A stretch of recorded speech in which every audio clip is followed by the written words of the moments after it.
I'm Ann Bocock, and welcome to Between the Covers. My guest is Zakiya Dalila Harris.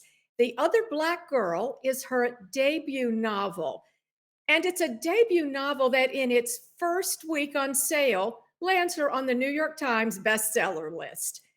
The book can't be pigeonholed into a category. It is a social commentary, it's a thriller, it's edgy, it's full of twists, and it will do what books are supposed to do. It will make you think. At its core, The Other Black Girl is a story of race in America. The book is set in the New York publishing world, coincidentally, where Zakiya Dalila Harris worked before this novel was published. Zakiya, welcome to Between the Covers. Hi, thank you so much for having me. It's such an honor to be here. I am so excited to talk to you about the book, The Other Black Girl. But before we get into the story, I want to look at your story because here we have this unsettling, riveting book, and you worked in publishing. So it's not like this is biting the hand that feeds you because you're writing a pretty harsh book about publishing. And what happens? There's a bidding war for the book. So, Zakiya, what gives? Oh gosh, it's so strange still to look back on it. Yeah, I mean, like my main character in The Other Black Girl, I really wanted to work in publishing for not a forever dream. My forever dream was to write, but I did my MFA at the New School in nonfiction writing and really loved talking about works with people, talking about writing and the craft. And so, I applied for multiple jobs and internships, and I was able to get a job at Canal Doubleday in 2016, right after I'd finished my MFA. And yeah, from there it was, living the editorial assistant life with the tote bags and being in Manhattan, and I enjoyed a lot of parts of it, but there are also other parts that were very glaringly obvious, like the fact that I was the only young Black woman working in editorial full time, and looking around the table and not seeing faces like my own was very strange, but also was not that new to me because I grew up in Connecticut in a very white neighborhood. I went to mostly white elementary school, and so I was good at talking the talk, being around white people most of the time. But very quickly, I also had this other, the notion of how problematic it was that I was the only one. And whenever, anytime, there's turnover, like a lot of jobs in the book industry.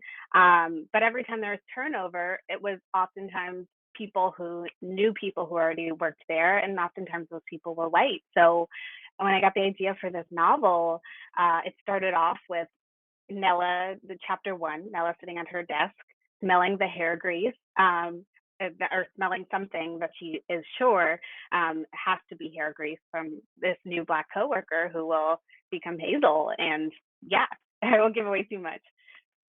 Well, let's look at Nella. She's an editorial assistant at this prestigious fictional Wagner Publishing. As you said, she is the only Black woman. Who is she? Was she based on your experience? A little bit. I mean, a lot of this book, I should say, came from personal essays that I was writing at the New School, because 2 years or a few more years before I started writing this book, I was really getting interested. I mean, being in the city, I was especially interested in, all the protests and things that were happening after Eric Garner murder in Long Island. I was thinking about my own relationship with my Blackness and how I was not very confident about it for most of my young life, and why that was, and where that came from. All those insecurities are in Nella, of not feeling Black enough, of wondering why she's so good at talking the talk, and also how she feels about it. Like, does this mean she's not a good Black person? And her boyfriend is a white man. She feels conflicted about that. So a lot of those kind of issues of identity and wondering if you're okay with how you're, portraying yourself and bringing your full self to work or not bringing your full self to work. All of those conversations are ones that I've been having with myself and other Black women too who've been in similar positions. Okay, well, as a white reader, my life experiences are as far away from Nella as could be. But here's my takeaway, and tell me if this is even in the ballpark. To me, Nella has two jobs, and one of her jobs is being this editorial assistant, and the other job is being Black in this white world that she lives in. And as reading this, I'm thinking, isn't this a huge burden for her? That's an excellent question. And even Nella herself feels conflicted about that because, on the one hand, she feels like, of course, why am I the only one who has to deal with, whenever there's something that happens in the news, I have to come to work and I have to bear the brunt of all of it and pretend I'm okay because there are no other Black people here. Or, I have to give a sensitivity read because there's no other Black person working here. I have to speak for all the Black people. But at the same time, there's also this feeling for her of pride, the fact that she was able to bust through these very high walls or over these high walls and work in this very white workplace where no Black people seem to have gone before, more or less. That is something that she also feels a little proud of. And so when Hazel enters the picture, this new Harlem-born, very cool Black coworker, Nella then wonders what her job is in relation to this other Black person, because she feels, in a lot of ways, a little competitive, but also kinship, because there are those two sides of it, right? Of feeling like, okay, there can only be one because that's all she's seen, but also we have to uplift each other. And so, what's been interesting, I have to say too, is that these core issues are ones that I've been really thinking about. But when I talk to other Black people, other Black readers, and other just readers of color, or other women who have worked in mostly male-dominated industries, it's a similar kind of push-pull and tension. And where does that tension come from? I really wanted to examine that in this book. As you said, Hazel arrives. She is the second Black woman in Wagner Publishing. She is the opposite of Nella, and I think we'll let the readers figure out what happens with her. There is a scene that comes up fairly shortly where Nella is absolutely uncomfortable. And probably the top author, or one of the top authors at the publishing house, his name is Colin. He comes in for a meeting. And what I want you to do is talk about what this meeting was supposed to be. And then, if you could read a portion of what you wrote that is so disturbing for Nella. And if you could do that, I believe it's on page 19. Absolutely, absolutely. So yeah, Colin Franklin, who is basically the author who keeps the lights on at Wagner Books, which is where Nella works. He's coming in for his latest book. I should also add he's known for kind of writing stories ripped from the headlines. We all know what those are. Um, and so he's written this book about the opioid crisis. And Vera, Nella's very waspy boss, has both Nella and Colin in her office. And this meeting is supposed to be both Nella and Vera giving feedback to Colin. The feedback is very different for different authors. It depends who you talk to, what kind of feedback you give. And again, Colin keeps the lights on. So I'll just read that section now. Oh, and so I'll also add that Colin has written a Black character in this book called Shartrisha. Her name is Shartrisha. Shartrisha was less than one-dimensional. She came off flatter than the pages she appeared on. Her white male creator had rendered her 19 and pregnant with her fifth child, with a baby daddy who was either a man named Ladarnell or a man named Demon Train. Shartrisha could not confirm which, because both men had fled town as soon as they'd heard. She cussed and moaned in just about all of her scenes, isolating herself from the reader just as much as she isolated herself from her family and non opioid addicted friends, of which she had few. Then there was the kicker. Her name, Chartricia, was her uneducated, crack addict mother's attempt to honor the color of the bright green dress she'd been wearing at the club when her water broke. Okay, so maybe Nella had found this last detail both vexing and endearing, but everything else about Chartricia's character felt icky, especially her voice, which read as a cross between that of a freed slave and a Tyler Perry character down on her luck. Still, even with all these thoughts swirling in her head, Nella didn't know how exactly to express any of them to the white woman who was sitting in front of her, asking what she thought. The white woman who just happened to be her boss and Colin's editor. I think this book is very timely, Nella said, opting for the buzzword that everyone at Wagner liked to hear. Timely meant coverage on NPR and Good Morning America.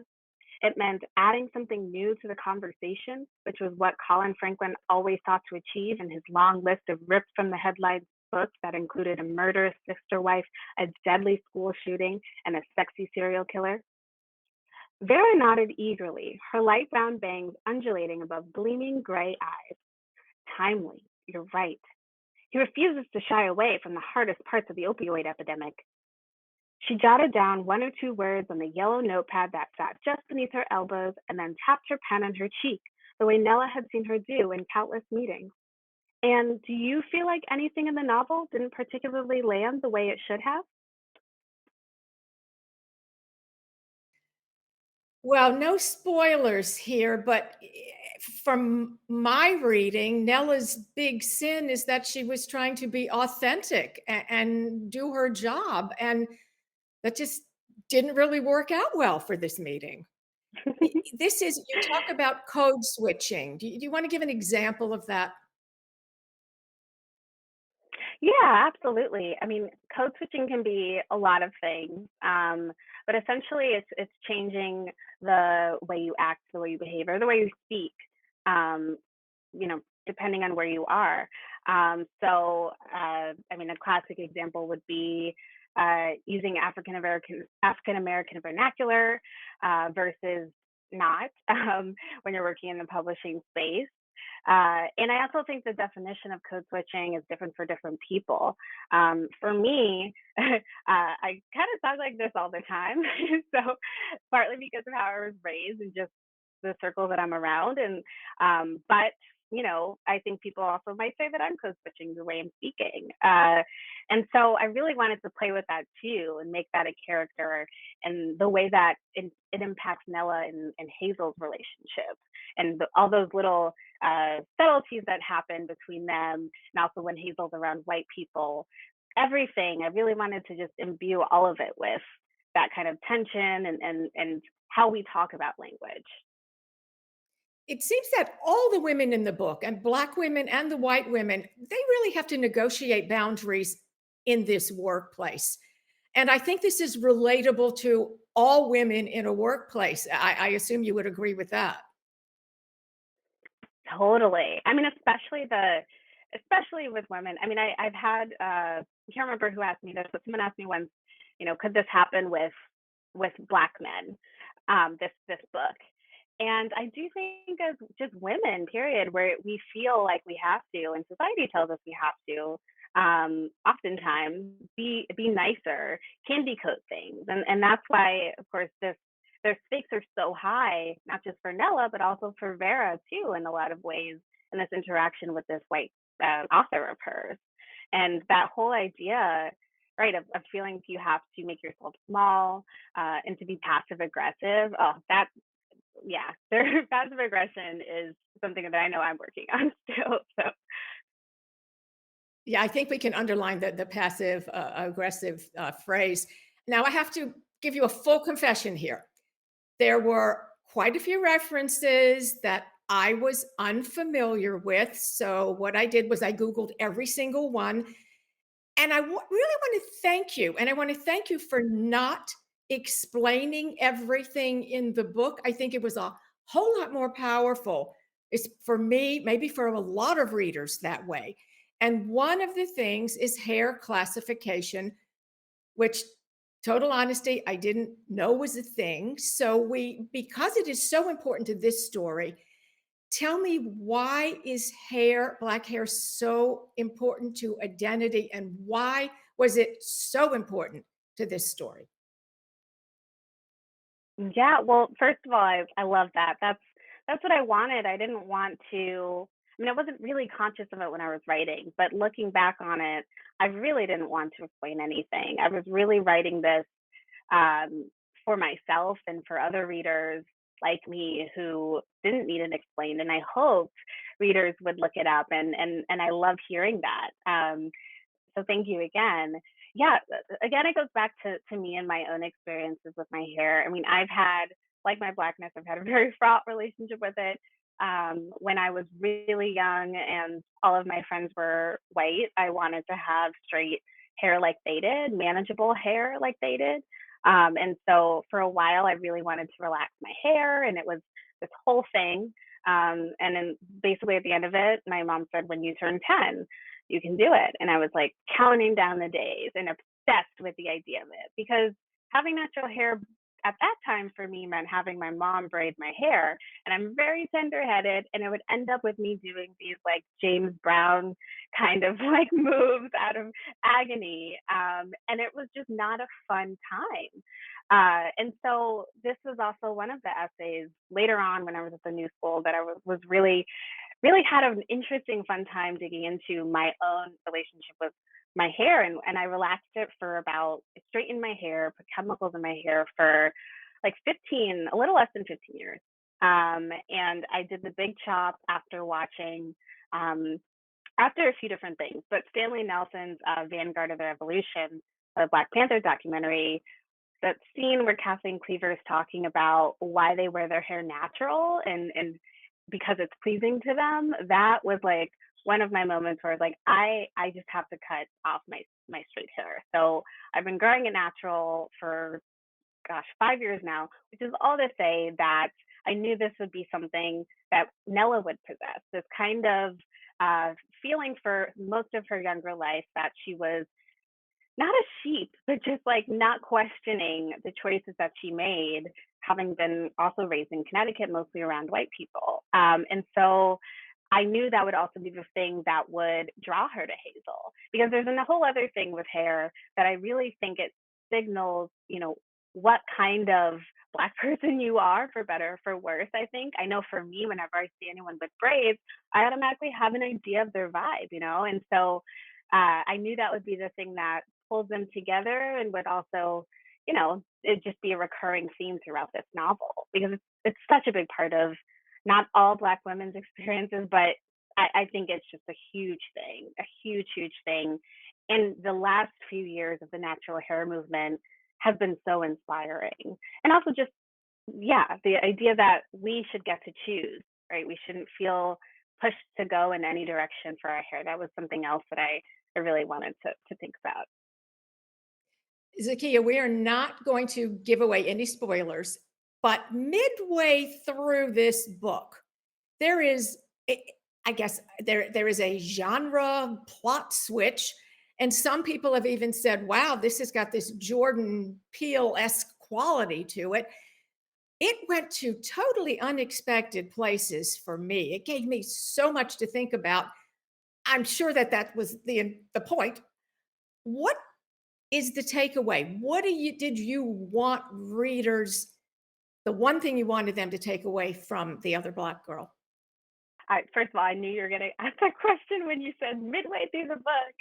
Um, yeah, I love genre. I love The Twilight Zone. I love Get Out, and I love what those kinds of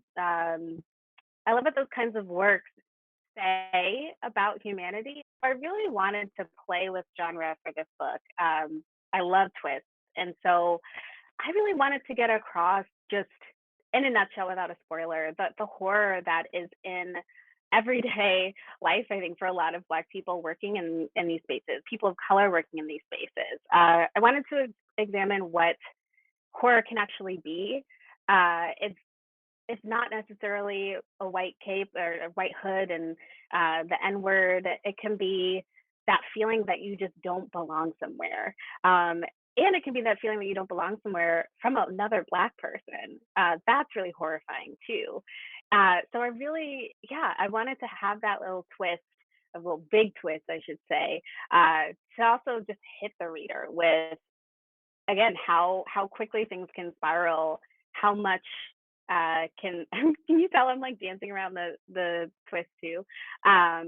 Just how much can be beneath the surface that we do not see, and to really think about how we interact with one another, and really be more mindful and try to just be more open-minded toward other people, other types of thinking, and also when other people might feel uncomfortable, even when you don't necessarily, see it, or you wouldn't necessarily be affected in the same way. Just being more mindful and open. I love how we did dance around this and we didn't give it away. It just makes it more, exciting to want to read the book. But it lends me to timing. And I don't know exactly when you wrote it or when you edited it, but it had to be the country's in the middle of Black Lives Matter and there's George Floyd.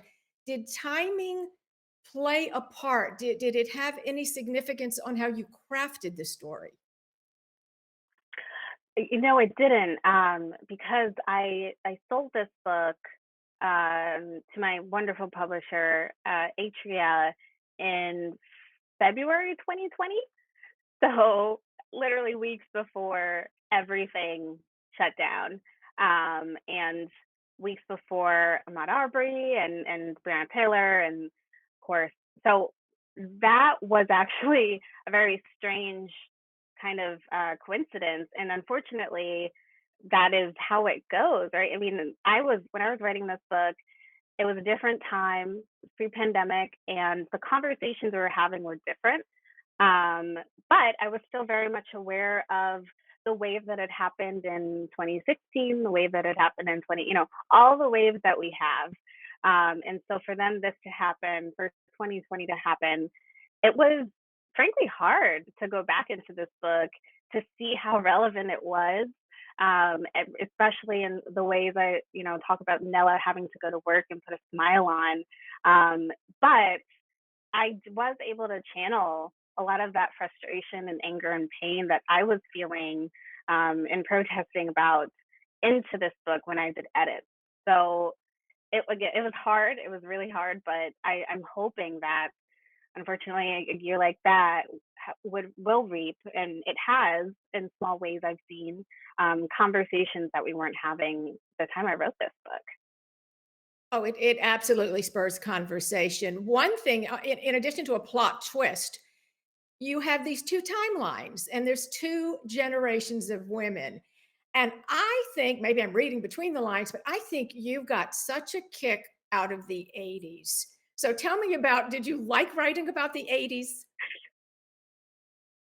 I've been told I'm an old soul, and that I'm just old. So yes, I love it. I love TV shows from the 80s. I mean, I also should say, Toni Morrison was really in my mind when I was thinking about publishing of the past, because she was at Random House as well at one time, and so I'd often kind of look back and think about, wow, I wonder what it was like for her, and so that was really fun to imagine, like the shoulder pads and the ways that publishing was different then, but also the ways it hasn't really changed, especially in terms of diversity. So yeah, I really enjoyed having those two timelines speak to one another.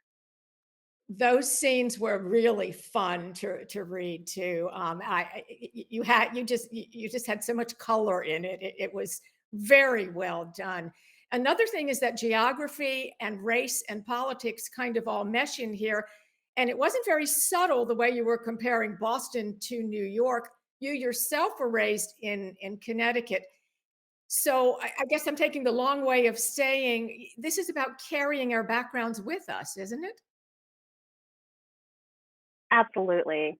Absolutely. our backgrounds and our prejudices, ones that again we might not even know that we have. Nella's got her own definitely too, and exactly that. How we carry around those backgrounds and if we can ever escape them was another, not to add another question to your question, but I think about this all the time for myself too, as someone who, I mean, I live in Brooklyn now, but I go to Connecticut fairly often because my family's there, friends are there, and so it's very interesting to do that and take the New York sensibilities that I've picked up, I guess you would say, and then going back to Connecticut. And I think everyone can relate to that in a different way. Thank you. And I will tell everyone that be on the lookout for the screen version. The Other Black Girl is the kind of story you will think about long after you have closed the book. It is a smart social commentary that will keep you guessing. Zakiya Dalila Harris, I am so glad that you could spend your time with us today. Thank you. Oh, thank you so much. It's been so much fun. You can find our podcast, Go Between the Covers, wherever you get your podcast. And I hope you join me on the next Between the Covers.